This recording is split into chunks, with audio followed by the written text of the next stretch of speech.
Have you ever gone online, found the price of a cruise and thought, wow, that's a really good deal, until you click through to the end of the process and then you find out that the price of the cruise is perhaps double of what you originally saw online? Well, in today's video, we're going to go through those hidden fees that actually exist on cruises, as well as some surprise expenses that will probably happen once you're on board. Hi there, I'm Ilana from the website lifewellcruise.com, and I love cruising. It is such a value-packed vacation. However, it is not all-inclusive. So in today's video, I really want to share with you the things that are extra on a cruise, a lot of the things that you can expect maybe to pay extra for that might surprise you because they may not be extra if you are at a land resort vacation. Now, this video is for you if you are a first-time cruiser, if you haven't cruised in a few years, or if you are an avid cruiser who wants to hear something other than cruise news, because we will be cruising in the next few months. I am pretty sure, I hope.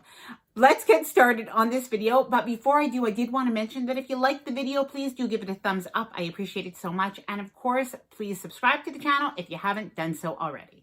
So let's start off with the basics. When you see the price of your cruise, and you see it especially online, that price is going to be per person double occupancy. So if you see a price of a cruise that is $500, for instance, that will be $500 times 2, which means it's $1,000. Now, why does it end up looking like $1,500 at the end? Well, that's because most of the time the taxes will not be included in that. So you do have to look at the final price where taxes are added on. As well, in some cases, the port fees may not be included. So do check for that as well.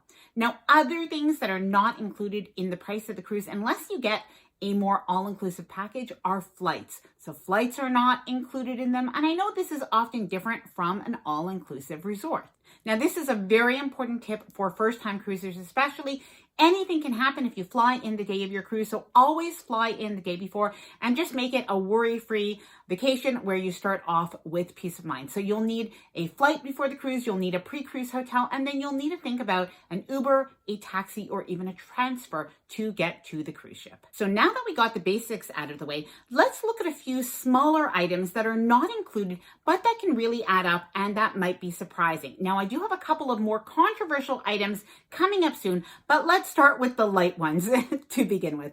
So it is soft drinks. Soft drinks are actually not included on the majority of mainstream cruise lines. Now, what you can have to drink is water. It is definitely drinkable water on a cruise ship, even though it's not in water bottles. That would be an extra charge. You can have some juice like in the morning and milk. You can have some unsweetened iced tea. This is just the typical cruise drink. When we first started to cruise back in 2004, we definitely drank a lot of unsweetened iced tea. A little tip is to add a lemon wedge and a Splenda, because sugar, it turns out, does not dissolve in unsweetened iced tea, but Splenda does. Anyway, little tip. So back to the soft drinks. So soft drinks are not included on the majority of cruise ships. Now, they can run you about $2 or $2.50 per can or per soft drink. Now, what a lot of people do instead, if you drink maybe 3 or 4 soft drinks a day, is you can just buy a soft drink package. And if you have kids who might drink soft drinks, or teenagers, you know what, you can save yourself a headache and just buy a soft drink package for them so that they can pick up a soft drink with their friends anytime they want. Number 3. Alcoholic drinks. Alcoholic drinks are usually not included on a cruise, and this is definitely something different from a land resort vacation or an all-inclusive. Now, there is a little exception, of course, if you're on a more luxury line, but out of the mainstream lines, unless you have a perks package or a beverage package where it includes the alcohol, there is an extra charge for every beer, wine, or cocktail that you do get. Now, the exception for the mainstream lines is Celebrity Cruises, that does now sell its cruises with the beverage package included, which includes alcohol. Now, that's called Always Included. I will leave that video in the description below. If you are a Celebrity Cruiser, or if you're interested in that, it's definitely worth watching. Now, also something that a lot of cruise lines are starting to do in the last few years is they're having either perks that you can get with your cruise for an additional charge, Or you can also buy a beverage package. And depending on how much you drink per day or how much you just want to feel on vacation, you might want to look at this. Usually you kind of break even at about 6 drinks a day, but it does depend on the cruise. So definitely look into that with your cruise line. Number 4, specialty coffees, specialty teas. Really, those fancier coffees are just not included, and sometimes brewed coffee is not included either. So let me explain to you a little bit about what I mean. You definitely can have coffee on your cruise. When you're in the buffet, when you're in the main dining room, you will be able to have a cup of coffee. What you'll see is those large percolators where they do have that coffee. My understanding is it's made from a type of syrup. It's not awful coffee, but if you're really a coffee drinker, you may not love it. So you may want to have coffee from the cafe on the cruise ship, and really that's specialty coffee. So whether it's brewed coffee or a cappuccino or a latte or something like that. So a lot of cruise lines do have a coffee package that you can buy. I definitely buy it because I am a coffee drinker, and it definitely makes my cruise just a little bit better. It just might be an extra expense that you want to plan for. Number 5. Now this is one of the more controversial things that are extra on a cruise, especially for 2021, and I will tell you why. It is shore excursions. Now, shore excursions were always an extra expense to plan for on a cruise. And of course, you didn't have to do them. You could have taken a private excursion with a tour company that was separate and was local, or you could have gone off on your own in some cases. You could have taken a taxi, or you could have walked around the area. But now in 2021, you do have to book your shore excursion with the cruise line. And that, of course, is not the cruise line's really fault. This has to do with the CDC recommendations and requirements for when cruising does resume after this whole health crisis. So it will not last forever, but plan on your shore excursions in advance. And shore excursions usually run between $50 and $100 a person, and some will be a little bit less, and some could even be a little bit more, but that is something to plan for on a cruise. Please let me know, do you usually, if we weren't talking about these times, did you usually book an excursion with the cruise line? Please let me know your pros and cons down in the comments below. Now, I'm not ready yet to talk about that other very controversial subject, but you know it's coming. First, let's talk a little bit more about what is extra on a cruise ship. Well, it is some of the activities on the cruise. Now, a lot is included on a cruise, and I have to say, if you don't want to pay extra for these things, you definitely do not need to. But some things that are extra are fitness classes. Now, usually on a cruise ship, some of them are included and some of them are extra. I'm not really sure why they make some extra. Spinning is always extra, Pilates is always extra, but somehow cardio kickboxing was not. So I don't know where there's rhyme or reason, but it is what it is. Now, other things that are extra is, for instance, on Norwegian Cruise Line, the race cars are extra, but the ropes courses are not. So you definitely have to look in to see what things are extra on a cruise and what things are included. Now, I should also mention, if you want to have these extra experiences on a cruise ship, like doing a bridge tour or maybe a behind the scenes tour of the cruise ship, those are things that are extra as well, but they really might be well worth it for you. Number 7. Internet or Wi-Fi is extra on a cruise. Now, when I first started cruising, the Wi-Fi was so expensive. I think it might have been like $1 a minute. And we used to go down to the computer lounge and we used to send an email home to our kids who were staying with my parents. And we would do that perhaps twice during the cruise, and it would end up costing me like $25 or even more. And now it is much more reasonable. There are packages that you can buy with the cruise lines, but this is something that is not included with the mainstream lines.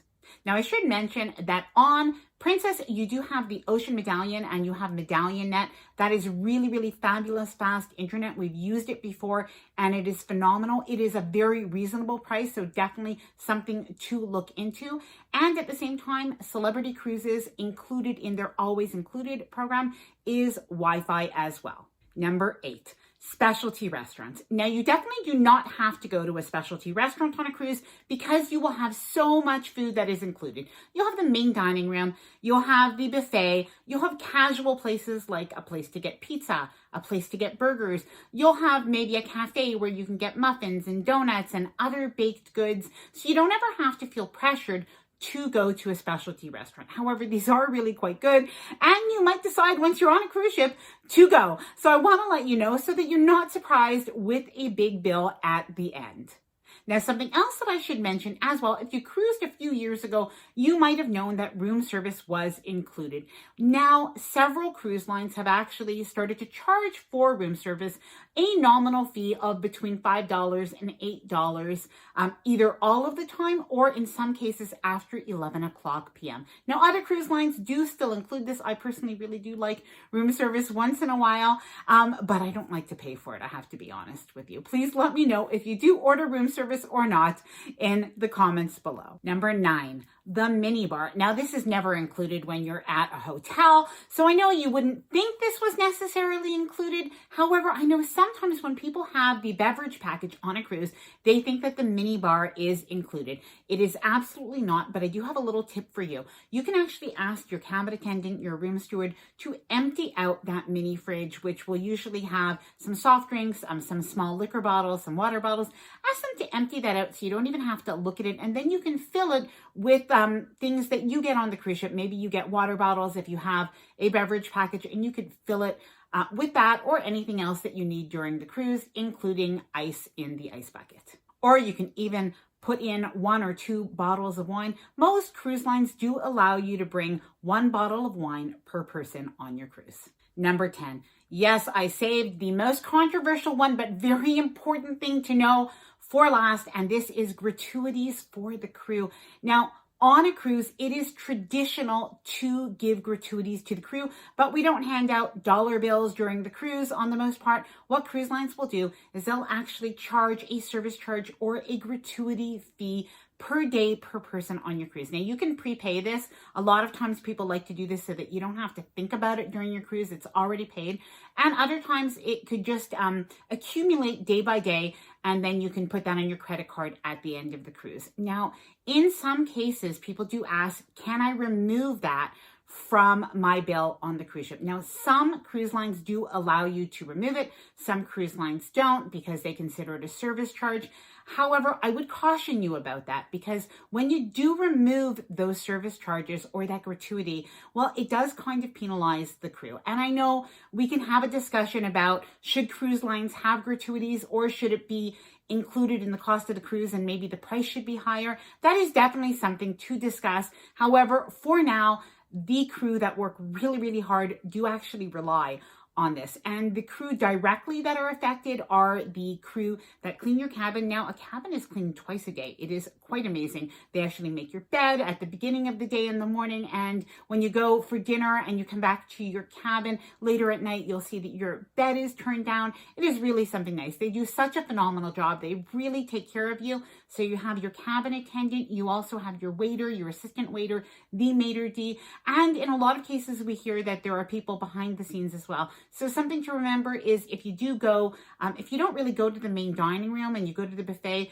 that the people that work in the buffet are also people that are waiters. So there is an amount that goes to these people as well. So it is something to think about. And I don't really want to tell people what to do, but I would I guess urge you to think about it and to plan for the gratuities as an expense that you do have with your cruise. Now, if you think that cruise lines should include the gratuities in the cost so you don't even have to think about it, please let me know in the comments below. I definitely think this is something that cruise lines could consider going forward. Now, if you are a new cruiser, please let me know if you have any other questions. Maybe there's things that I've overlooked. Please let me know in the comments below. And if you are an avid cruiser, a cruise veteran, please let me know your extra tips in the comments below as well. If you did like the video, please do give it a thumbs up. I appreciate it so much. And of course, subscribe to the channel if you want more cruise tips and cruise news every single week. Bye for now, and happy future cruising.